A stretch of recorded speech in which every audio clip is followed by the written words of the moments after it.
শুক্রবারে 2000 পিস পাওয়া যায়। আমার প্রথম যখন দোকান করছি তখন আমার দোকানে আপনার 1300 টাকা দোকানদারি করছি, আর এই 1300 টাকা দিয়ে এখন 30,000 টাকা দোকানদারি করি। ভাই আমার এখানে দোকান হইলো আজকে 7 বছর, বুঝছেন। এখানে আপনার 4টা থেকে রাত 12টা 1টা 2টা পর্যন্ত পাইবেন রেগুলার। এখানে আস্তে আস্তে করে মানে এখানে কাস্টমার জমাইন হয়েছে, বুঝছেন। আগে আমার ফার্নিচার দোকান ছিল, কাঠমিস্ত্রি আমি। মুরগির পাও আছে, গিলা কলিজা আছে, তারপরে মুড়ি ময় মশলা তো অন্য আছে। এখানে আপনার মুরগির পাও, গিলা কলিজা, তেহারি আছে আর মুড়ি আছে।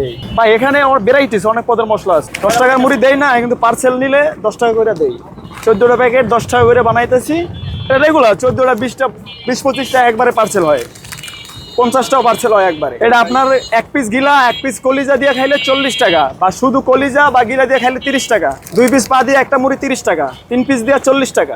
আমগো এখানে দৈনিকের মাল দৈনিক ভাই, বাসি কোনো মাল পাইবেন না। এখন তো লোকজন কম, এমন টাইমে আপনার 10 মিনিট 20 মিনিট বই একটা মুড়ি খাইতে পারেন এখানে, বুঝছেন। হ্যাঁ, শুক্রবারে তো আপনার 250 জন লোক থাকে 2 সাইডে দাঁড়ানো।